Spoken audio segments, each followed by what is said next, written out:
welcome to Squib Around the CFL, Episode 3. I'm your host, Riley Pollock, and after a week off, we head to Calgary to talk Stampeders with Matt Rose, reporter on the Stamps for Sportsnet 960, The Fan. The last time the CFL went in 2019, the Stampeders went 12-6 and finished second in the West. They fell to the Winnipeg Blue Bombers at home in the West semifinal, 35-14. Receiver Reggie Bagleton was the Stamps MOP nominee. He was third in the CFL with 1,444 receiving yards and 10 touchdowns. Bagleton has since moved on to the Green Bay Packers of the NFL.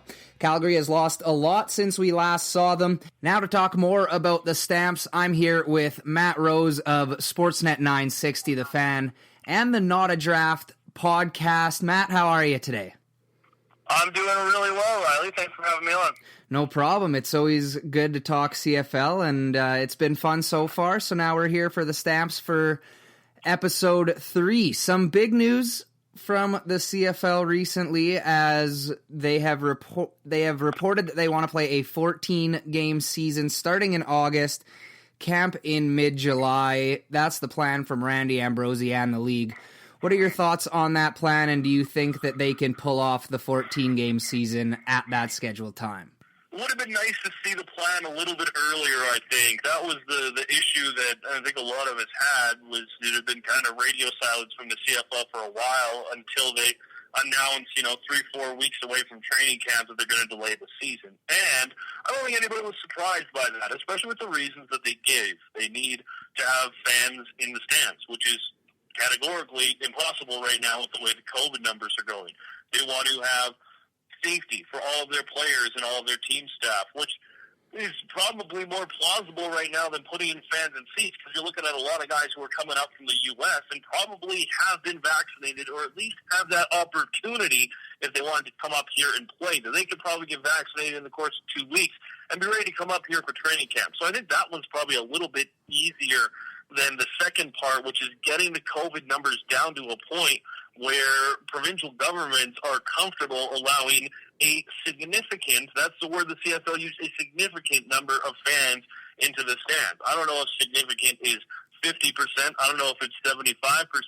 If you compare it to the crowds that the CFL had in 2020, 5% of capacity would be significant. So it really is, it's all up in the air for me. I think that, yeah, great, you cut the season down to 14 games. That's excellent. That gives you more of a possibility to at least get this thing in this year. It's disappointing. Now, don't put it all in the CFL. Like, they needed better numbers from across the country with COVID to move things along, and they're just not getting it. We're just seeing, for whatever reason, the numbers not cooperating. So the announcement was great. It was good to see. It was good to get some clarification, but, I'm not holding my breath for the start of the season. I'll put it that way. Yeah, fair enough. And, yeah, the numbers have been spiking across Canada still, so it's been tough. You don't want to see it. Don't get me wrong. I want them to come back, very much so, but I'm tepid, hesitant. Yeah, that's absolutely fair. And I better not hear, if they do get the season going, there better be zero complaining about a December Grey Cup, because I will. Well, I don't know if I'll be there. It's in Hamilton, but I would be there if it was within reasonable distance to where we currently live. Yeah, exactly. And, yeah, like, if you're going to complain, that seems preposterous. Like, you've got a litany of things to complain about if you're a CFL fan. The Grey Cup getting played, period, is a pretty significant milestone, I'll call it. So, yeah. Yeah. We had the global draft not too long ago, 11 kickers and punters taken in the 4 rounds. The Riders took 2 of them. Some people pro global draft to expand the CFL's reach. Some are against it. Where do you stand on what CFL 2.0 is? I think it is an interesting opportunity for the league to continue to try to grow the game. And I'm excited to see how it looks 5 years from now, because we're still very early on.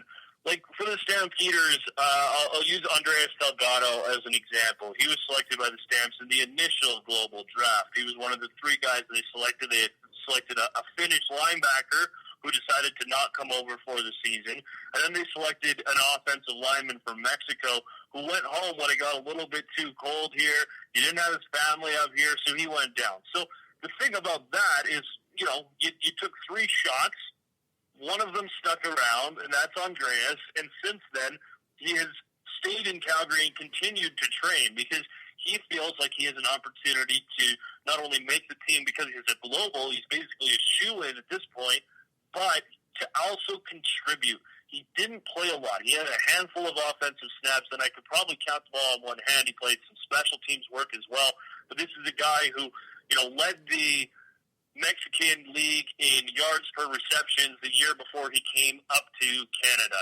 And there's some potential there. So if you can get one of these global guys to play a decent role on your club, I think it gives you, I wouldn't say a significant advantage, but it gives you an advantage over the rest of the teams who also have to play one of these guys. And I would say we didn't see a whole ton of success from the global players in their first season, but as they expand the global spot to 2 on the active roster rather than 1, we're going to see some more guys. You mentioned all the punters that were taken.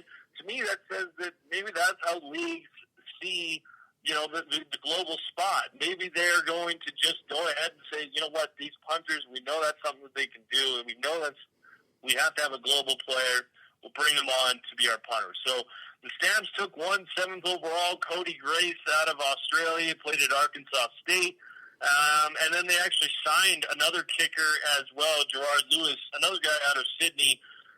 So there's kickers are going to be part of the global draft for, the foreseeable future, I would say. But there's some interesting guys there as well. Like, for example, you look at this Aaron Donker that the Stamps took 21st overall, listed as defensive lineman. He played linebacker in the NCAA. He was part of the NFL International Player Pathway Program. So this is a guy who, 6'2", 240 pounds, had incredible numbers at the Combine, and he played professional basketball in Germany, before he played the CFL. So the guy is a natural talent. The question is, can he learn the CFL game, and can he have some sort of a contribution?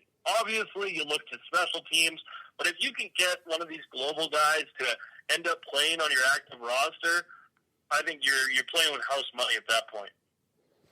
Yeah, for sure. And I know that from the Riders' perspective, they are basically bringing in a punter from the Combine to train under John Ryan for a year and then take over when John Ryan inevitably retires after this season. So there definitely is some potential for these global players to go. And you look at Cedric Hansen, I believe, that was from Winnipeg, and he contributed on special teams quite a bit. I believe he had a sack in from the linebacker position, so he was probably the biggest name from the first round of global players. We'll see if they can continue to expand that. I'm pro global draft. Anything that gets more eyes on the CFL is fine by me. I don't think it's taking away from anyone to do it. I just wish that the focus was a bit more on Canadian talent maybe, but I'm fine with the global draft. Yeah, for me, the thing is, for me, it's you're getting more eyes on the game, which is great. A lot of these guys are playing in the NCAA, so it's just another part of the game that we're going to see moving forward. So as long as you're able to get some decently talented guys, like guys who have played in the NCAA, guys who have played in Div 1 of the NCAA, these are reasonable guys that can come up here and at least have a chance. Yeah, for sure. Let's go directly to the Stamps here. It was a busy offseason for them, but it seemed like they lost more big names than they gained. Do you think the Stamps did enough to fill big holes in free agency like Eric Rogers and Cordero Law, or do you think they're going to have to fill from within the organization with some players that maybe we haven't heard of yet? I would say that the Stamps did a lot of their work the off-season before going out and getting some big free agents like Connor McGuff out of Hamilton, Sean McEwen on the offensive line. But like you mentioned, Cordero Law is, he's kind of riding into the sunset on his career. He's getting into his last few seasons here. I think the Stamps were ready to kind of step away from the money it would have cost Cordero Law and trust in some other guys coming back. Like, I don't think that we've really seen Valera Rimolade have his real breakout season. He was starting to have it, and then he had a gruesome leg injury. But I think they really look at Rimolade as a guy who can help them on the outside. They drafted Isaac Adeyemi Berglund in the first round of the Canadian draft last year. Defensive lineman, an outside guy who could have an impact there. You still have Mike Rose in the middle. You still have Derek Wiggin in the middle. There's probably some other guys that will come in and be battling for a spot as well. The Stamps usually pretty good at finding guys from the States that perhaps maybe I have never heard of that can come up here and have an impact. They've seen a lot of turnovers, so there's going to be some spots open, but it all depends on how that goes, once training camp actually rolls around. As far as the receivers go, I think they are putting a lot of eggs in the baskets of guys like Marquise Ambles and Josh Huff, who last year maybe a bit up and down, but they're hoping for more. Josh Huff was a highly drafted player in the NFL, never really worked out for him, came up here last year. He probably could have 5 touchdowns, and he was wide open, and it just slipped through his hand. It just felt like he just was missing a smidge last season. So I think they've got high hopes for Josh Huff. He definitely has the raw talent, but I think maybe it was a bit of the mental game, just bringing those catches in and nailing it down. But, he's going to be back for another year. Aaron Peck is another American who I look to that might be able to have an opportunity. And then, like I mentioned, Salgado has a chance. You've got some Canadian receivers, Richie Sindani, and we'll see if Travell Pinto can stick after he was a relatively high selection. Nate Hawley won the Rookie of the Year award with the Stamps in the last season they played. They've signed his brother Nick, who's a wide receiver. We'll see if he can come in and have an opportunity. Kamar Jordan is back and looks as healthy as he's been in quite some time since that injury, and I know he's been training hard to be ready for the season when it rolls around. Kamar will probably be that safety blanket that Eric Rogers was. I talked to Eric a little bit about this, and Kamar as well, and they never really had an opportunity to play together at full strength. There was only a couple games here and there when they were both healthy. Usually one of them was injured, or one of them was still on the come up, or something along those lines. So I think Kamar will take that opportunity and run. He's 31, which, is younger than some Stamps might think he is. So I think that they'll need some guys to step up. Don't get me wrong. They're going to need some guys to step up, but I also think that they have belief in some of the guys that have been here for a few years and maybe just haven't clicked yet. Yeah, for sure. And I love picking your brain about some of these players because, when we're at work, you've got some info on some guys that maybe I've never heard of. Outside of the receiving core, is there one or two guys that you're really looking for that maybe was a backup or a practice roster kind of guy, or that you're looking for to step up and maybe be a starter for this Stamps team, ready to take that next step? Did you say offense or defense? It doesn't matter. Just, I know you mentioned the receiving core, but anywhere else on the football team. The one guy that I think is poised to become a real star in this league, and you probably know him if you're a Stamps fan, if you paid attention to the U Sports ranks out east a few years ago, but that would be Royce Mechie, the Canadian safety. Whoever you talk to, whether it be Jamar Wall or Josh Bell when he was with the team, they raved about Royce Mechie and the steps that he took last year in that safety position.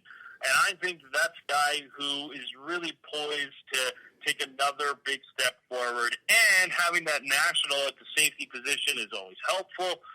Sometimes there's usually a defensive back stashed in the secondary that's Canadian. But I think Royce isn't the guy that they're going to stash in the secondary. Royce is a guy who will be an absolute stud for them. Another guy who went and had a stint in the NFL is Deshaun Amos. I'm excited to see him return. And probably the most notable would be Jameer Thurman, actually. Now, this maybe doesn't answer your question because I know Jameer Thurman has been in the league and he's been a star in this league before, but he goes to the NFL for a year, doesn't really click, re-signs with the Stampeders. What is he going to be able to do with that linebacker position?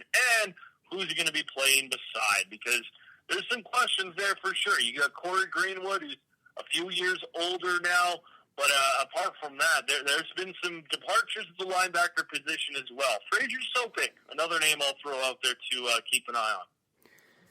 For sure, and I'm excited to watch this team. You know, I'm from Sask, but I've covered the Stamps for you a couple times when you've gone on vacation and stuff like that, and you've got me hyped up about this team, and so I'm excited to be in the city for this Stamps organization, because before I started talking to you, not gonna lie, I saw Calgary in a bit of a retool situation with some unproven starters going into this season, but it seems like they always have players that stepped up, and you have mentioned quite a few of them.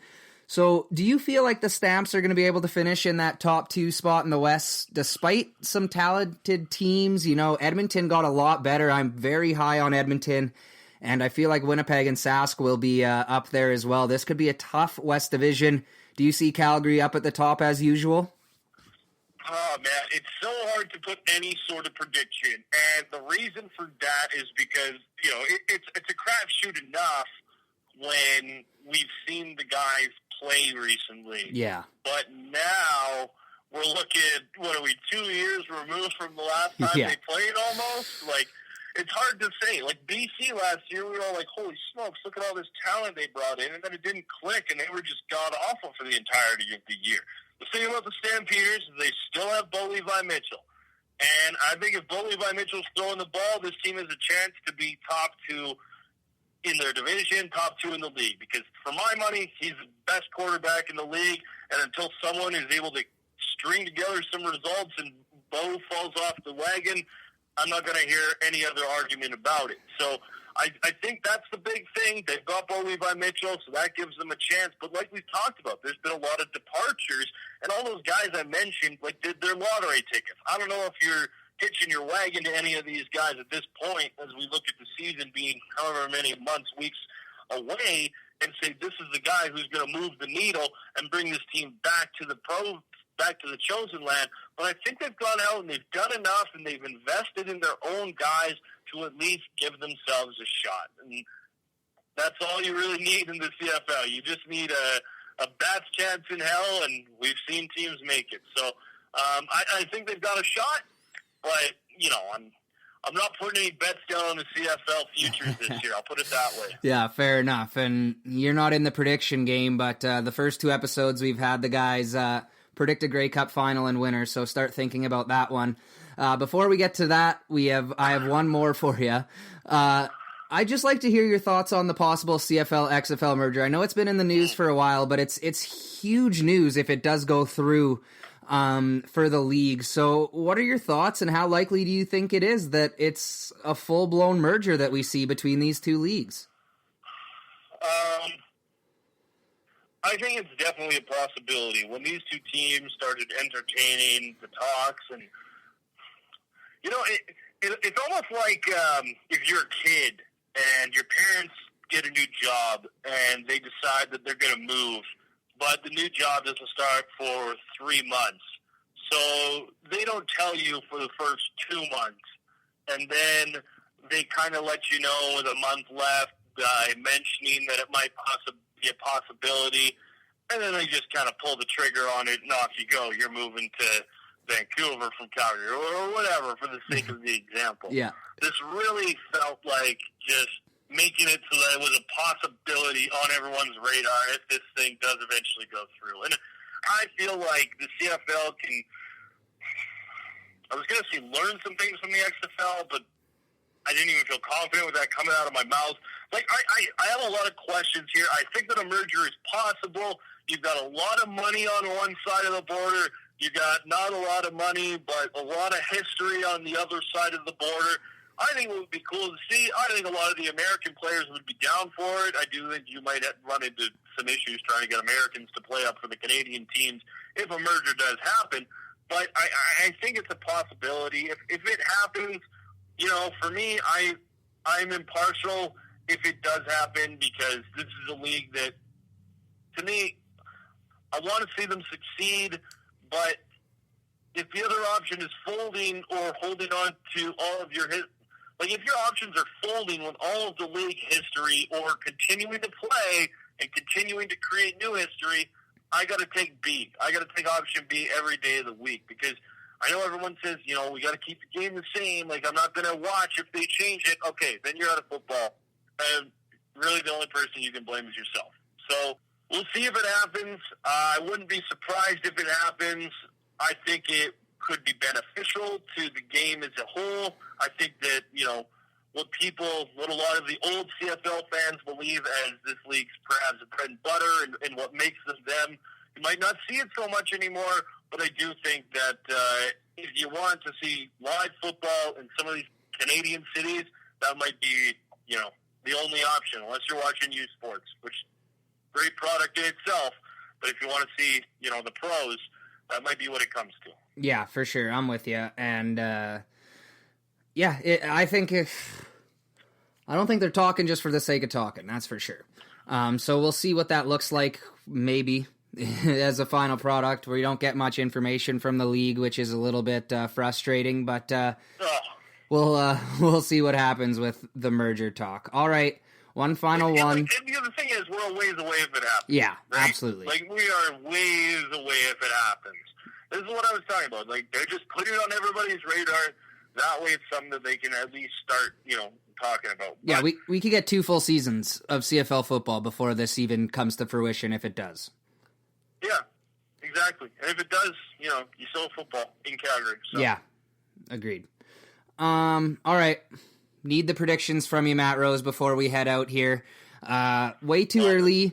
On paper, Grey Cup final prediction. One from the West, one from the East, unless you want to do a crossover. And who's going to be your winner? Dude, this is easy. Because we're doing a big prediction. We're so far out, and we're all just, throwing crap at a wall right now.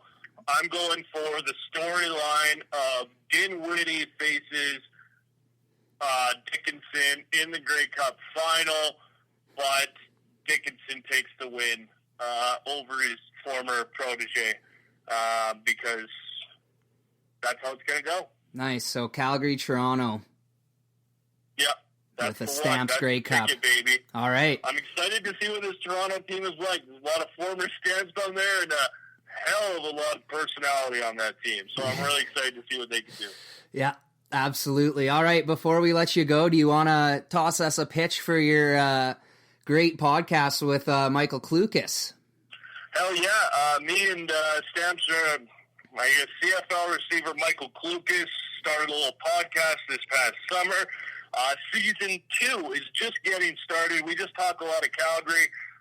We focus on the people in Calgary. We tell their stories. And then we do kind of like a fantasy draft, but it's not really like a fantasy draft. But it kind of is. You're going to have to listen to the podcast and check it out. It's called Not a Draft. You can find it on Spotify. You can find it on Google. You can find it on Apple. And, we're really excited. Season 2 is getting started really quick here with Lisa Longball, the 8-time Women's National Long Drive Champion, joins us on our Season 2 premiere. We've got episodes with Bo Levi Mitchell. We got episodes with Jamar Wall that are already up there. And like you mentioned, Mike is a CFL receiver himself. So, yeah, there's plenty of CFL chat on the podcast, but we also just like to kind of shoot the shit and have a beer or two and have a couple laughs. Perfect. Big fan of it. Can't wait for the new season to kick off here. Thanks so much for hopping on with me today to talk Stamps and the CFL, Matt Rose. Very informative, as always. One of the best to cover a team in the league, buddy. Hey, you're too kind. Hit me up on Twitter and Instagram at MattRoseYYC. Thanks for listening, guys. See you, buddy. That was Matt Rose, Stamps reporter for Sportsnet 960 The Fan. If you want more from him, you can also check out that Not a Draft podcast he was talking about with CFL receiver Michael Klukas and himself. It's a lot of fun. They have a blast on that podcast. Must listen podcast content. Well, that will do it for episode 3 of Squib Around the CFL. Next week, we will chat with someone from my hometown team, the Saskatchewan Roughriders. Don't forget to subscribe to us on Apple Podcasts and Spotify. I'll talk to you next week for episode 4.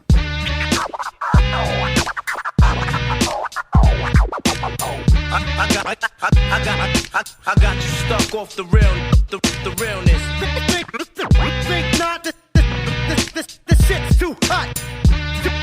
Too hot. Too hot. in your face. Dab your brain with your nose bone. I'm a vampire walking on the surface of the sun.